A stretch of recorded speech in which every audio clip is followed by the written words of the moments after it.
How many of you have heard of the phrase food is medicine?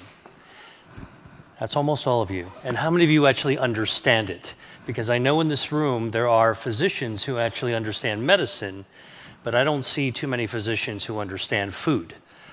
What I'm going to try to do is to bring you up to speed on how the two worlds of nutrition and medicine are starting to collide and give you a glimpse at the future of what food as medicine will really be like. Before I do that, though, I want to actually just bring us all back to the old man himself, Hippocrates, who lived in a time when people didn't eat. They ate fresh foods. There were no processed foods or ultra-processed foods, so to speak. And he's the one that actually coined the term, let food be thy medicine. But back then, it was really serious because they were actually mendicating to themselves going forward and not actually trying to treat disease that had already left the barn. So, where do we take 2,000 years of wisdom and move it into the future? Before we go to the future, let's look at the present day, right? So, everybody knows that this is the unfortunate scenario, as was described expertly by my colleagues Dari Mozaffarian, who's the dean of the Tufts Nutrition School, and Dan Glickman, who's a former Secretary of Agriculture. And the idea really is that our food is really compromising our healthcare system. In the United States, about 500,000 deaths. Worldwide, about 11 million deaths a year attributed to poor diet. And this is actually the study that they cited from JAMA, showing that the state of the U.S., of health in the U.S. over the course of 25 years, if you take a look at all those disease entities that are in small type on the right-hand side, and look at the number one risk for mortality, it's dietary risk, accounting for neoplasms, cancer, cardiovascular disease, and diabetes. Right? So these are the chronic diseases that actually ail our system, our healthcare system, that we're trying to figure out a way, as we've been talking about over the last few years, how to do early detection, how to do monitoring, how to actually do the appropriate types of feedback. So let's dive a little bit further into dietary risk to understand what that is, because most of us think of dietary risks as foods that we should cut out of our lives, right? Human nature abhors deprivation, so we don't really want to cut things out of our life. In fact, if I were to tell you something to remove from your life, you might actually at some point, after I told you that, think about adding it, sneaking it in, just so that you can actually try that. Now, what are the things that we know about dietary risk? We know that we're not eating enough nuts and seeds, fruits and vegetables, low in omega-3 fatty acids, and we're eating too many processed foods like red meat and processed meats, and of course, sugar-sweetened beverages. But that doesn't mean that this is the solution to health. The solution is really coming out of economic drivers. So this is about $2.5 trillion of burden that is attributed to some of these dietary risks.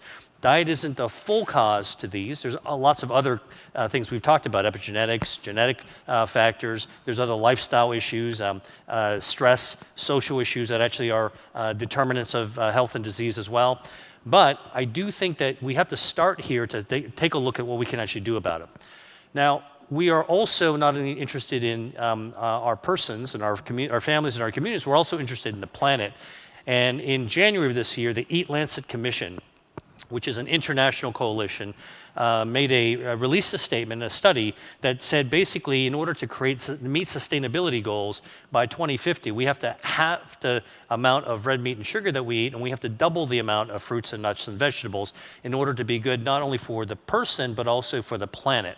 And this kind of just raised a whole other set of issues that in some ways are controversial, but also help to bring the focus of nutrition and food and health into clarity. You've got economics, you've got policy, global policy, you've got sustainability. So it's not just no longer about the person going up on the podium talking about a vegan diet. We're really talking about something that has true economic value and a driver for opportunity as well. Now, different states now actually have food as medicine programs. Now, even though most of us here said, well, we're not really sure what that means, I can tell you that it's starting to be legislated. Even insurance companies actually are beginning to talk about, cancer protection in a bag. And so the vernacular of food as medicine is now actually starting to reach the public and corporations. And it's also on Capitol Hill. There was a bipartisan announcement of the formation of a food as medicine working group within the Hunger Caucus that is now actually meeting to talk about this issue as well. And then finally, even the Vatican has gotten involved. This is actually from a conference that I gave an address at, talking about using diet to mobilize our defenses against the disease and a degrading environment. And so you can kind of see this is no longer really a bunch of extremists talking about vegan diets and at the salad bar. We're really talking about a kind of a global awakening. And that's really what I want to share with you, is that this global awakening is going to drive things into the future. So what does that mean? Does that mean that we all just go to the veggie counter at the Whole Foods to be able to get a plate full of healthy foods? This is actually what most people think about as food as medicine. Let's get rid of all the bad stuff, let's pile up a bowl, and let's go ahead and munch down. But if you think about it, this is a solution, but it's not the whole solution. And it can't be, because there's a lot of science that is still unknown, that still needs to be unraveled about what it is about food. I mean, are there superfoods? Is there a super supplement? Probably not. There are no super drugs either. What we know is that the body actually is very complex and actually responds to foods on an individual as well as a systemic level in ways that we barely understand. So, where are the good ideas? Where's the scientific evidence, the basis for actually innovation going into the future coming from? I'm actually not going to talk about the plant-based food movement, because there's plenty of other people out there that are very well qualified to talk about that. I'm actually not going to talk about sustainable farming or regenerative agriculture. There are other people that are talking about that important topic as well. But I will actually tell you that out of what we're thinking about, there's in terms of science, there's some really amazing innovations that really reflect the singularity of food as medicine, food and health, and the future of nutrition. This is just a partial list of some of the actual innovations that are underway. I'm showing you this picture really to spark your imagination, because while we're here on Earth, we can choose whatever we want to eat. But one day, when humans become extraterrestrial, and we all know the efforts that are underway to be able to get us there, it's just going to be us against the environment. And the environment outside of Earth is hostile. We'll have to actually take countermeasures on a continuous basis in order to be able to protect our immune system, protect our bone marrow, protect our DNA. The radiation from outer space is going to be relentless and damaging.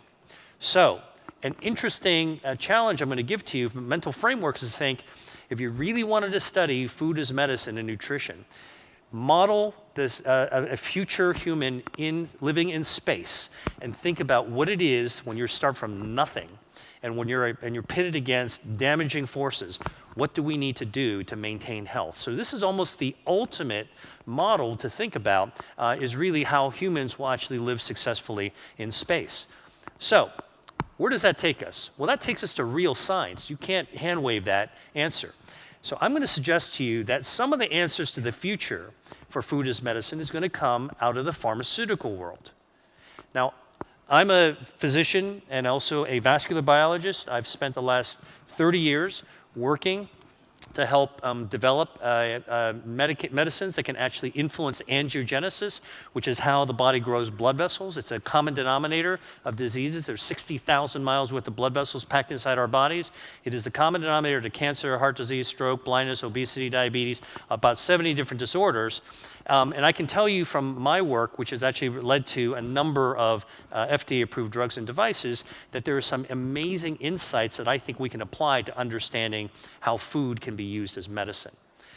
And the reason that we have to tap into this is because of the investment. Since over the last 25 years, 802 new FDA-approved drugs. We cannot overlook this huge data set, this experience, this experiential information coming out of the investment in life sciences. And so what are we learning from there? And this is just a list of 32 of the interventions I've personally been involved with. And so my street cred is that, look, science can be turned into practice, but it really needs to go through a pretty rigorous process of validation, testing, and then ultimately figuring out how to actually get it to market. So some of the things that we're learning over the last 25 years, in fact, is the genome in ways that we've never even imagined we could know previously. And now, of course, we can do gene editing. We've also figured out the human kinome, which is sort of the interrelationships of cell signaling pathways. And many of the cell signal pathways are now druggable targets. And this is really the bread and butter of biotechnology and biopharmaceuticals today. We've also really more recently broken through the glass ceiling of immunotherapy, where it's now possible to activate and leverage the body's own immune system to fight disease. So now we're not actually treating the disease using synthetic chemicals, we're actually leveraging natural cells, in fact our own body cells, to allow them to actually overcome diseases, in some cases very successfully. So look at all this information that we've actually gained. How do we apply this to better understand food? When you actually have a broccoli shake with even a flu vaccine, it increases your flu vaccine response by 20 times. It makes your body's immune system ramp itself up by 20 times. So this is not food versus medicine. This is food and medicine. So you want to see an amazing explosion of color. Take a purple potato, cut it in half, and put it in a refrigerator, and it'll just light up for you. Turns out that dark purple comes from a natural dye called anthocyanin. By the way, same dye that's in a blueberry, as a matter of fact. But that purple potato has been shown, whether you bake them, whether you make them into chips, whether you eat them raw, no matter what you do or whether you mash them, they target cancer stem cells, which is amazing. We think of ourselves as human beings, but in fact, we are a complex, we're not just human, we're also partly bacteria. About 50-50, actually. And it turns out that there's a term for humans that we're not even exactly humans anymore. We're called holobionts, HOLOBIONT. A holobiont is a term used in nature to describe an ecosystem where the whole is not just a single organism, but composed of different types of organisms. So we are holobionts, take me to your leader kind of thing. To start, I would love to talk a little bit about the general state of health in America as you see it and our standard American diet. Well, I think that America is one of the most advanced nations in the world for many different areas, including health technologies. But we're really still playing catch up, I think, to many other countries that haven't really changed traditional eating patterns. And the research that's been going on now is actually taking these, quote, advancements that started in 1950 in America, post-war America, and everything became convenient and boxed and ultra processed and super convenient and shipped from all corners of the country and all corners of the globe, and made to be preserved for months or maybe even years.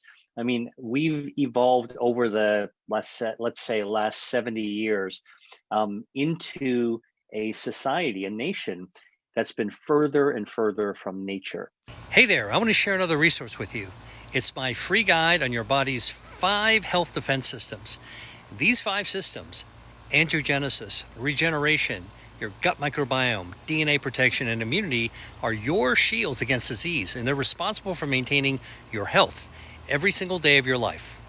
By knowing about how these systems work to defend your body, you can tap into their healing powers to live a longer, better, and much healthier life. I explain each of these defense systems to you in my free guide, and as a bonus, I've included some of the best foods you can eat to activate each defense system. Get my guide for free right now in the caption below. Now, back to the video. So I think a lot of the health problems that we have in America, chronic disease, and now not so chronic disease, given our experience of 2020 and the pandemic. Now, of course, everybody suffered from it, but really, in America, we got a long way to go to be able to have our nutritional status help our health keep up with actually more traditional culture. So the famous blue zones around the world where people routinely live to what we would call extreme longevity. 100 years old, and not just old, but vibrant.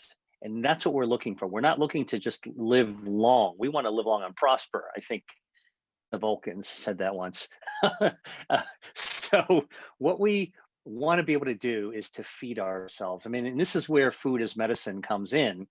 This idea that we are nurturing our body, we are taking care of the garden of our body 3 times a day. I mean, literally from the time we're born to our very last breath. And our health defenses, including angiogenesis, are part of that interconnected part of that ecosystem inside us that we need to have to nurture. It's the garden of our body. So, is that just a really respectful way of saying that we are, on the whole, definitely not a country with the healthiest habits? I do think that the thing about America is it's so diverse, and there's a lot of different pockets of a lot of different people doing a lot of different things. I do think that there are some really extremely fit people who, sort of a subset of people who are committed to eating healthy, committing to getting enough sleep, committing to working out and getting regular exercise. So it's really hard in this country to generalize because we are actually so different. But as I said, I think that there are sea changes that need to happen and are finally starting to happen in the American diet, where, you asked earlier, what do we think about the typical Western diet or typical American diet? Well, I don't think we have a typical diet anymore, but we did come out of one. I think that, I know that when I grew up, sort of on the East Coast of the United States, with my parents, a lot was about convenience. And the things that you saw on television were about the fantastical nature of the TV dinner or something you could nuke in a microwave. And, it's only later that we look back on this to say, food that is about as far away from nature as you can make it might not be that good for us. Or if you're subjecting things into a microwave and heating carbohydrates to a temperature that doesn't naturally exist on Earth with water molecules vibrating, maybe we're changing some of those things into plastic. And then when we eat them, our body can't get rid of it. So, I think that, I think society goes into these cycles where we pretty much got as far as we could with this kind of embracement of convenience and technology. And now we're swinging back to ask some really fundamental questions. That's not to say, by the way, that there aren't some really interesting and somewhat odd advancements also going on. The whole, what do they call it, plant-based meat revolution that's happening. I'm actually taking a look at that. And they're even growing food in a plastic dish in the lab. So I've been part of conferences where, because I have a background in biotechnology, so I know what stem cell therapy is. I've helped to try to develop this for biotech companies. To me, I was stunned to hear that we can take a biopsy of a salmon and we can grow a fish in a dish that doesn't swim, and we can eat it, and it kind of tastes like salmon. But is that really what we should be doing, or is that what's good for our bodies? We don't know. So I think part of the ethos of modern the modern world is, on one hand, taking care of technology, exploring technology, and taking it to new frontiers. But on the other hand, I do think that the science that we have to examine our health is teaching us, in many ways, that simpler is better. And some of the traditional ways of combining foods to cook it in ways that we've enjoyed for hundreds, if not thousands of years, in fact, is what our bodies evolved to be able to function optimally for. Given your decades of research, what are some of the best foods for us to eat, and how do they work together in synchrony to give us compound benefits? I believe in your book you call them your grand slammers.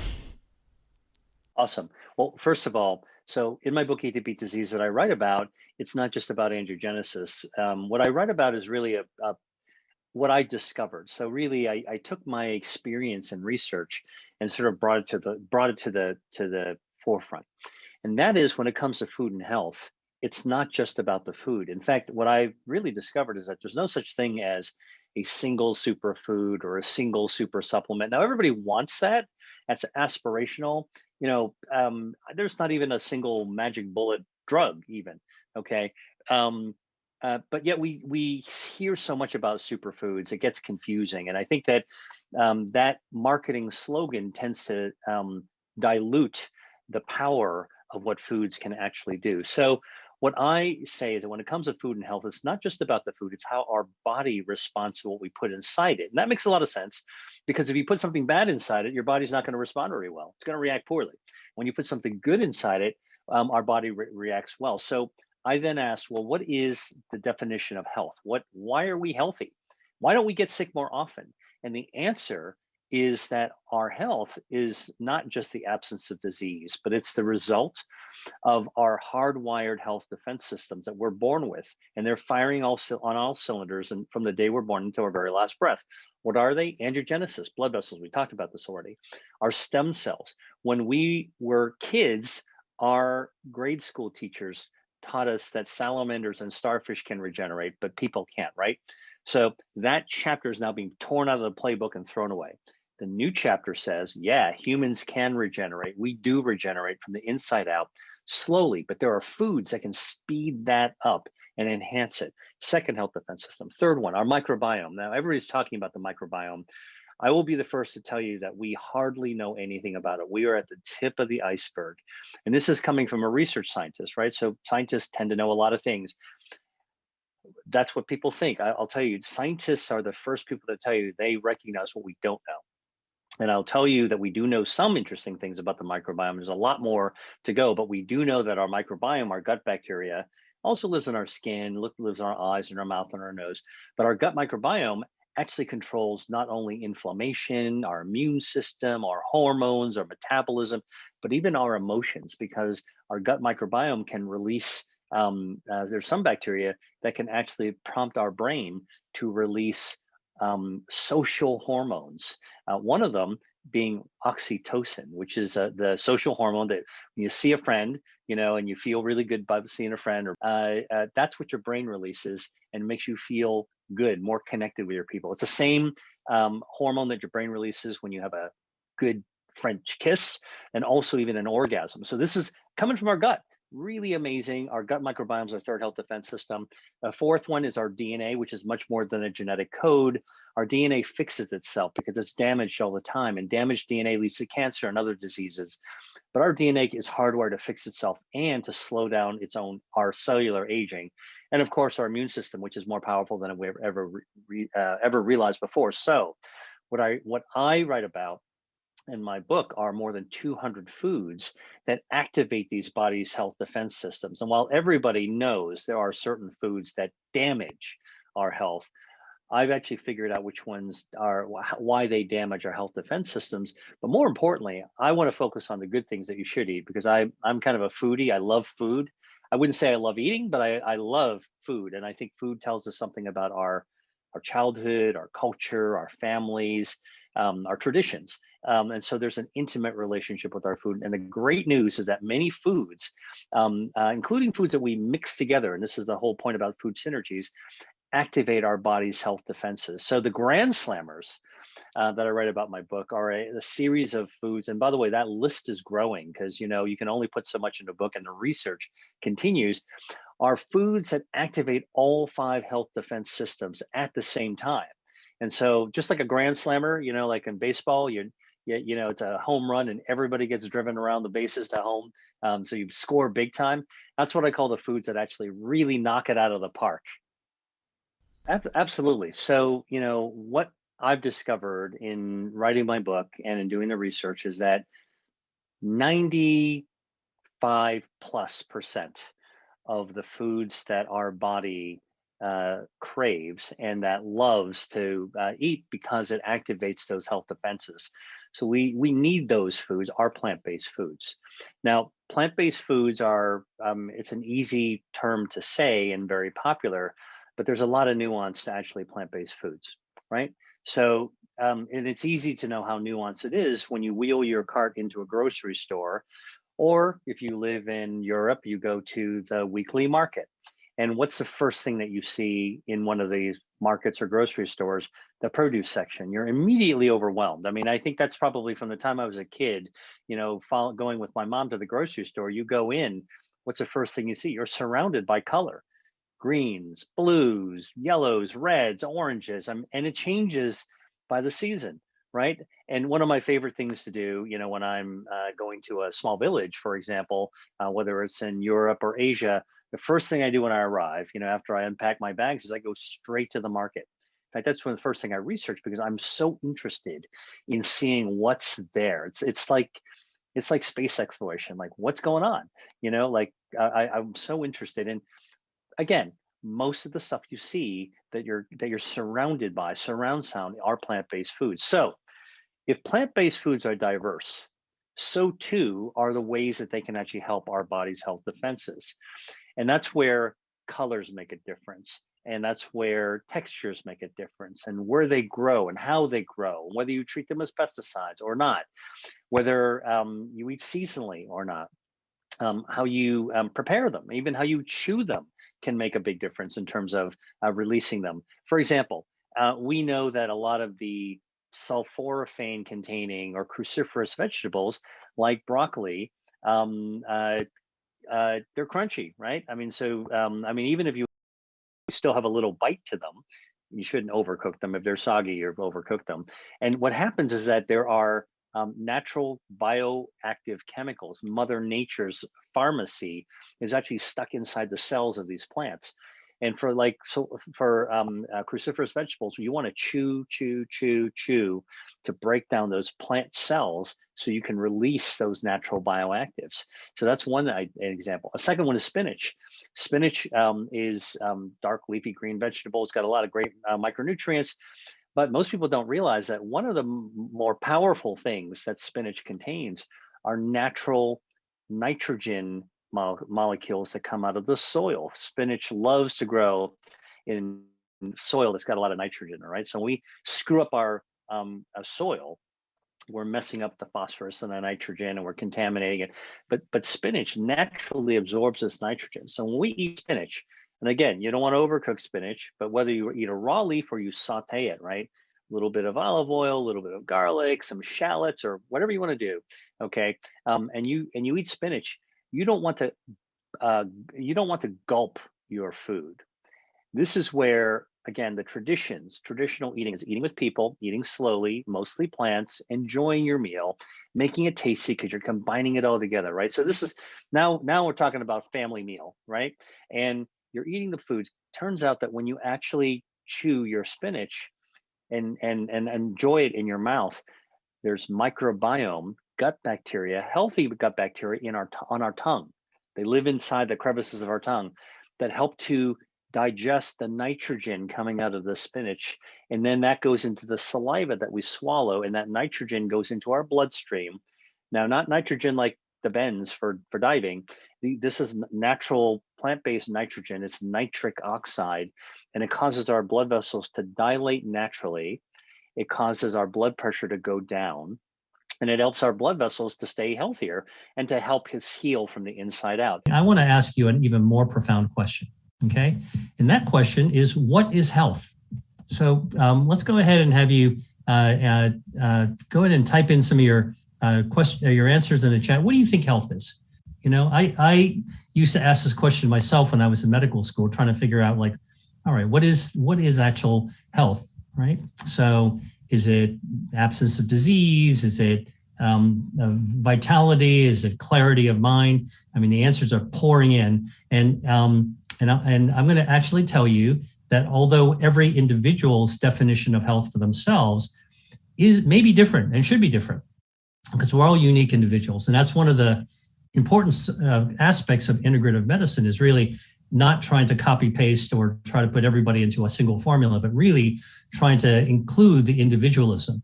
But I will tell you, as a researcher, so I'm an internal medicine doctor, but I'm a vascular biologist. I study blood vessels. And as a scientist, I'm always trying to figure out, well, how do you define something? Like, what does research tell us? Well, health used to be, to me, if I'm not sick, I must be healthy. So health is the absence of disease. The reason that that's actually kind of a frustrating answer is that we all want better health, but actually trying to achieve something that is the absence of something else, Okay. That's like saying that wealth is the absence of poverty. I want to figure out how to get rich. Well, the absence of poverty doesn't give you any answers. It's not useful, right? So I want to tell you that health is not just the absence of disease. That is one part of it, but health is in fact the result of our own bodies, human bodies, hardwired systems of health defense. So we actually have health defenses that are hardwired in our body. What do I mean by health defense? Well, I want to show you this picture. Most of you guys have seen a castle, if not actually having gone to Europe, or you may have been to Disney. Disney's got a nice castle as well. But of course, everyone who's grown up with fairy tales have seen pictures of castles. And if you look really closely at a castle, there are lots of different elements of castles that are designed for defense. In fact, almost every aspect of the architecture of a castle is intended for defense. So let me just kind of share with you a few. Look at those slits in the columns. Those are arrow slits for people to fire arrows at invaders. The walls of a castle are slightly sloped, which makes it difficult for people to crawl up. And I'll show you, here's the anatomy of what's going on. There's even a bent entrance so people can't rush in very hard. The spiral staircase in a castle, okay, it's interesting. It always goes up clockwise, okay? Why does the stairway goes up clockwise? Think about it. If you are a knight in a castle defending it, most people are right-handed. So if you're standing defending it and you've got your sword in your right hand, you can swing downwards on a spiral staircase that goes up clockwise. If you're an enemy and you're right-handed running up the stairs in a clockwise stairs, it's much more difficult to swing up. Okay, so every aspect of a castle is critically designed to be able to help defend all the citizens within. Well, the body's the same way. And I want to share with you the research I've done to look at are the bodies, the body fortress, our body as a castle. What are some of our health defenses? Angiogenesis, how body grows blood vessels, our regeneration, our stem cells that are in our body, our microbiome, our gut health, healthy gut bacteria. We talked a little bit about bacteria in the tongue, healthy bacteria. There's a lot more lower in the gut. Our DNA, not just our genetic code, but actually our DNA is hardwired to protect us from the environment, from ultraviolet radiation from the sun, from radon from the basement, from off-gassing from our carpet and our furniture and the new car smell, and even from the fumes that we would breathe in when we're pumping gas at the filling station. You can smell those fumes. You're standing downwind of the gas, and all those chemicals that we're breathing in are actually damaging our DNA. But fortunately, our body can fix itself as part of the health defense. And of course, our immunity. Like our grandmas always told us how important it is to have a good immune system. And certainly after the last 2.5 years, we are very, very alert to how important good immunity is. So I'm going to talk about health defenses and talk about what they mean for diseases. But these actually are really amazing because the food that we eat, can activate our health defenses. And that's what I'm going to show you. Hey there, it's Dr. Lee. I share a lot in my YouTube videos, but sometimes we need a deeper, more personal dive into how food can be used as medicine. And that's why I created my Eat to Beat Disease course. You'll have me as your teacher and guide to unlock the full potential of food that can be used to boost your health. My course is packed with the latest science and practical strategies. It's all designed to be easily followed and something you can start using right away. So whether you want to prevent a disease or fight a disease or just optimize your health for longevity, my course has got you covered.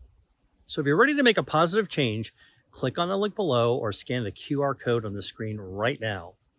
I can't wait to see how you're going to get started to improve your health using food. Now, back to the video. Now, I came and worked on these health defenses and organized these 5 health defenses in a very honest way. My background is in biotechnology. I set out 25 years ago to help develop better treatments for cancer, better treatments for heart disease, ways to stop vision loss and blindness, ways to heal people who have diabetes. And what we did when I worked with biotech companies, okay, is to look at these defenses. Angiogenesis, how do we develop a better angiogenesis drug? DNA modification, how do we develop gene therapy? Regeneration, how do we develop stem cell therapy? Okay, immunity, how do we develop immunotherapy? So each of these health defenses that I just told you foods can activate are the focus of a number of drug company pharmaceutical efforts to develop billion-dollar blockbuster drugs that take a decade and oftentimes don't really work that well, and many times are not available fairly to every patient. And so as I was going through my own work over the decades, I realized that although I have to tell you, I've been successful. I've been involved with the development of 43 FDA-approved drugs for one or more of these types of systems. So we have new cancer treatments, we have diabetes, we have vision loss treatments. I'm still working on other ones for heart disease. But I will tell you, I started to realize that using pharmaceuticals, which can be life-saving, is really treating the horse out of the barn. So I asked, can we do prevention to prevent the disease in the first place? Because who wants a chronic disease? If we can prevent a chronic disease, could we instead have chronic health? That's what I want for my patients, and that's what I want for myself. When you're talking about prevention, you can't really think about drugs. You got to think about things that are safe, available, inexpensive, like food. So here was the unfair advantage I had. Since I worked on these health defenses from a drug development perspective, I had all the tools to be able to throw foods into these same test systems to be able to interpret the results and to see what foods do. And what was really amazing is that when you put them up head to head, in many cases, foods can actually beat medicines, or at least are equivalent to medicines. And in many cases, foods can combine with medicines to bring you even more benefits. So that's what we're going to talk about. Now, I want to ask you about what are the chronic diseases of greatest interest to you guys? What are you interested in? Go ahead and put into the chat. What are some of the diseases that interest you? Go ahead and put your own interest in. What are the diseases that you came to hear about that you'd like to know more about when it comes to food? Cancer, I'm seeing heart disease, cancer, diabetes, long COVID, asthma, autoimmune disease, Parkinson's.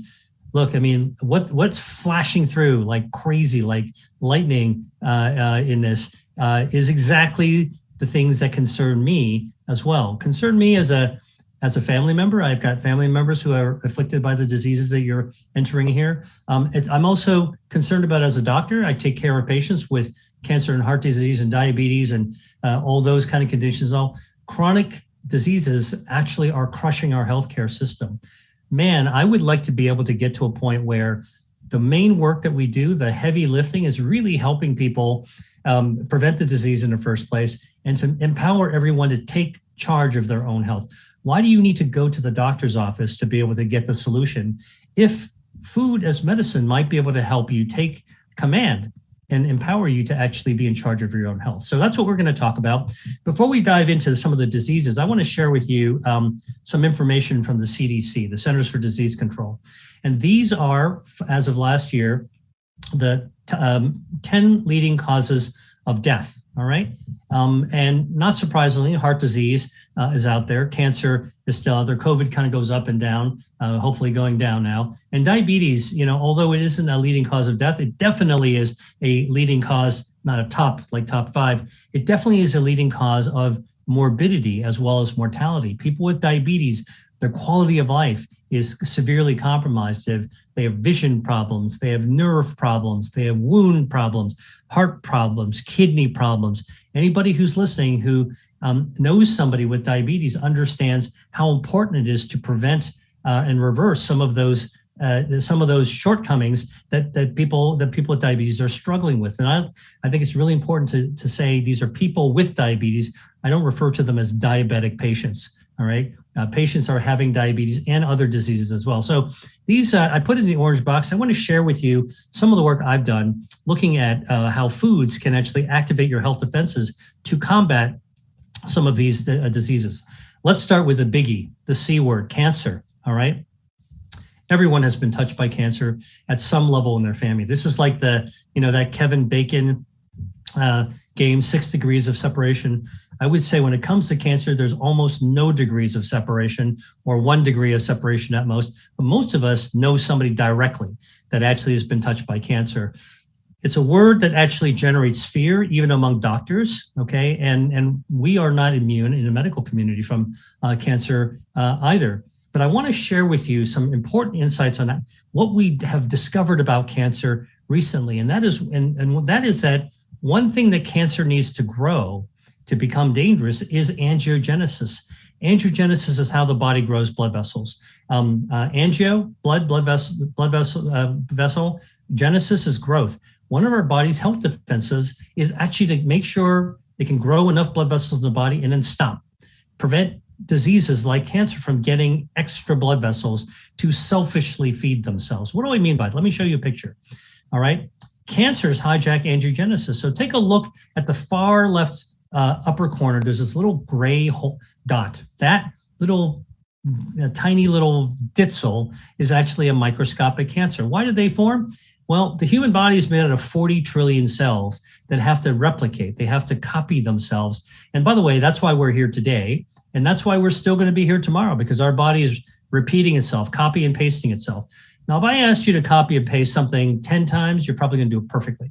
If I asked you to copy and paste something 100 times, you'll probably do it okay, but you might make a mistake or two. Now, we're asking the body, the human body, to copy and paste, replicate cells 40 trillion times, almost all in a day, okay? You can imagine how many mistakes get made. I'm going to give you the answer. About 10,000 mistakes are made every 24 hours that lead to these tiny little microscopic mutated cells that are tiny cancers. So in fact, children form cancer, adult form cancers, healthy people, athletes, everyone's got cancer in their body. It's like a pimple. And because you can't see it, it's microscopic. It can't get any bigger than 2 to 3 millimeters in diameter without a blood supply, because no oxygen, no food, no nutrition. The cancer just stays there like a pimple. Now think about it. If you saw a pimple on your face in the mirror in the morning, you might stare at it and want to get rid of it. But if that pimple grew in your back and you couldn't see it, you wouldn't even know when it goes away. And that's really what we're beginning to understand about the biology of how cancer develops and how our body's defense systems ward off its ability to grow. So the question isn't, why did I get cancer? When, you know, that's a very common question that cancer patients ask. Really, the question I want you to ask is to think about is, why don't we get cancer more often, right? So you're at a bus stop, you smell somebody else's cigarette smoke. How come you don't get lung cancer? You're breathing the fumes. If you're standing downwind when you're pumping gas, how come you don't get lung cancer? Well, because your body's health defenses are preventing those cancers that might form microscopically from ever getting to be dangerous. And then your immune system wings by like cops on a beat patrolling a safe neighborhood and sees something abnormal, like a drug dealer sitting in the corner, might not be doing anything bad, but like a policeman would put the bad guy into the paddy wagon, the immune cells will gobble up the microscopic cancers and dispose of them. That's how we realize how cancers form and disappear in our body all the time. The scary cancers are the ones that actually get a blood supply. Over months or years, a few will actually figure out how to trick our body. Okay, our defenses are down, and they're able to recruit selfishly a private blood supply. And once cancers get a blood supply, they can explode in growth.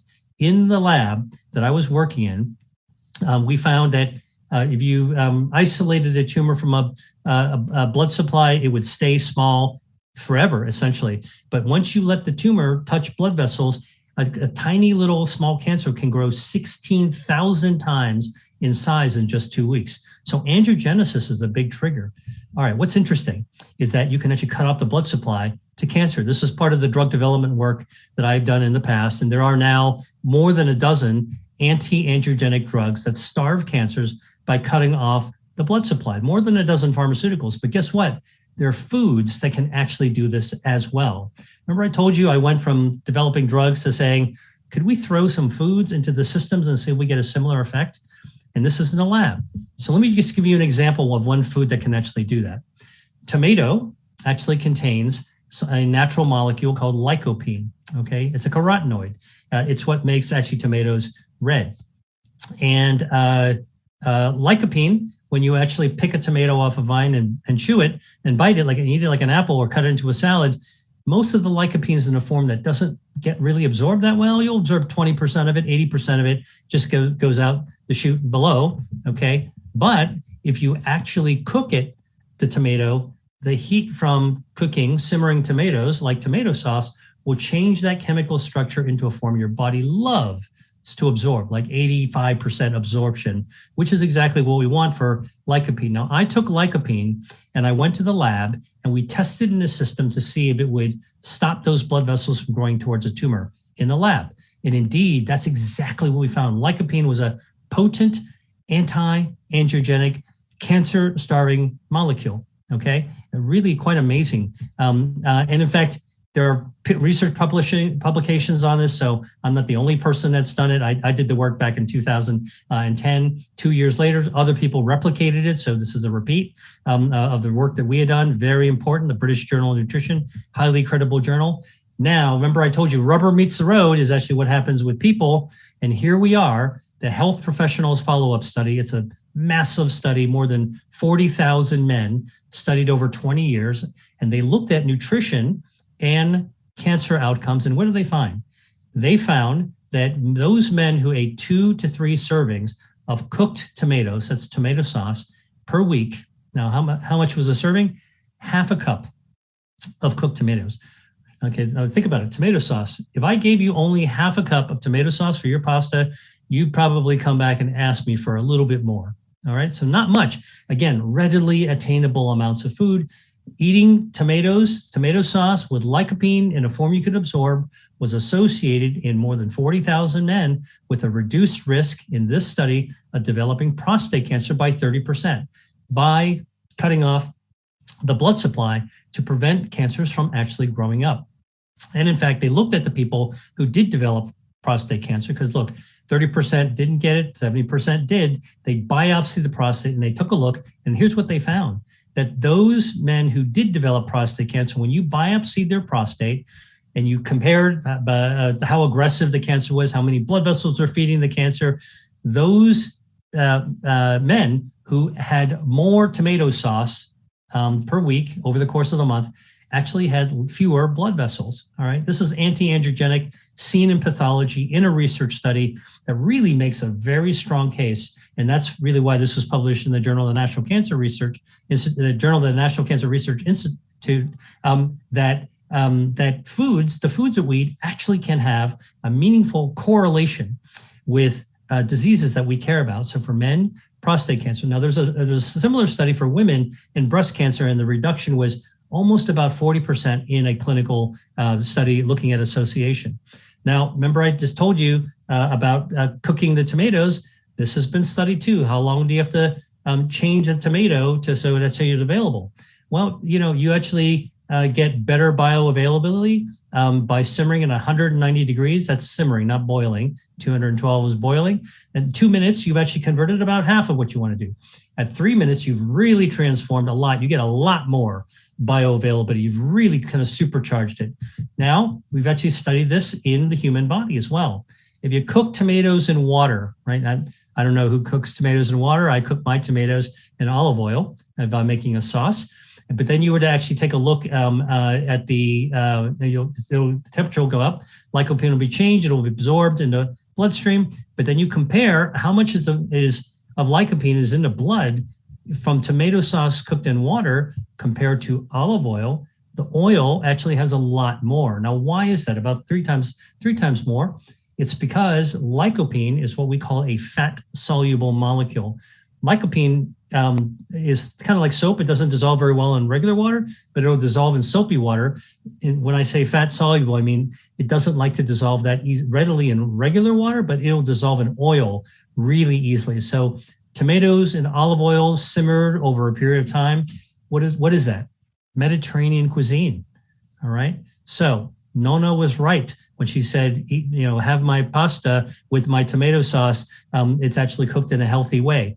So this is, again, food is medicine. We can actually study it, not just looking at the food to say, here's my superfood. We're actually able to study the food, ask what's in it, look at the human, look at that and see how do we study that and look at the correlations. This is really what food is medicine is. I'm actually one of the people that not only talks about food and health, but actually does the kind of study as well. By the way, what kind of olive oils do you want to use? Because olives contain healthy, anti-angiogenic, cancer-starving polyphenols. One of them is called hydroxytyrosol. So how many olive oils are out there? Well, there's a lot of different olive oils. Which one would you want to pick? olive oil is from one of these 3 olives. So olive oil monovarietal. So when I go to the store, I actually go to the middle aisles, right? And I look for olive oil. What do most people do? Just grab the one that they are familiar with. Here's what I do. I pick up each of the bottles and I look at the side and I look for monovarietal to see if there's any, it tells you what type of olive the olive oil is pressed from. And these 3, Moriolo from Italy, Corinechi from Greece, and Picual from Spain, the Corinechi and Picual, Greek and Spanish olives are quite common. So you can find those in almost any food store you'd go to these days. That's the kind that I used to simmer with my tomatoes because I want extra polyphenols actually from the olive oil as well. So again, think about how we know the Mediterranean cuisine is actually healthy. Now we're getting down to the science of it as well. Oh, what about the tomatoes? Is there a tomato that's got higher amounts of lycopene? Absolutely. San Marzano tomatoes, cherry tomatoes have a lot of lycopene. Those black tomatoes that only appeared on the market in the last few years, a lot of lycopene. And ironically, tangerine tomatoes aren't red. They don't look like they'd have a lot of red lycopene dye, but they already have the lycopene in a form where it's chemically transformed. You don't need to cook those. If you eat those like an apple, you'll get a lot of lycopene absorbed. It's already got the chemical form of lycopene your body can readily absorb. So if you want to make a salad and you want to get that lycopene, make it with the tangerine tomato, which is this kind of yellowish tomato. So again, a lot of people talk about food and health in kind of like a textbooky sort of way, preachy sort of way. I love to talk about it in a way that we can all relate to because we're going to the store, summertime's coming up, we're going to see a ton of tomatoes. Which one are you going to pick? Hopefully you'll think about this presentation. Now, a lot of foods with anti-androgenic activity, please come to my website, sign up for a download. I'm going to have a gift for you at the very end, or buy my book. There's tables and charts. These are all the foods that we have studied with anti-androgenic, cancer-starving activity. I want to give you something to take home. And the first thing I want you to think about is that let food be thy medicine is a statement that was attributed to Hippocrates 2,000 some years ago. So this idea, although I showed you the science, the idea has been around for a long, long time. So here's what I want you to do at home to make food your medicine. This is like my take-home message for you. 3 things, 3 very simple things. Number 1, to make food your medicine, I want you to start with healthy food. I gave you a partial list. You saw it. You can watch this again on a replay. You can see it in my book. I'm going to give you a whole list about in a second. Choose healthy foods that you already love. Take a Sharpie, circle the ones that you go, man, I like to eat that one, and eat more of it. Because if you start eating the healthy food that you already love, that is healthy, you're already way ahead of the game. Number 2, cut down or cut out foods that are harmful for your health. We didn't spend much time doing that because so many people actually talk about harmful food. So I didn't want to take up your valuable time this evening by telling you what you've heard from everyone else. Too much sugar, too much soda, alcohol, too much red meat, ultra-processed foods, processed meats. You know what they are. Cut them down or cut them out. And then the final thing is to eat with moderation.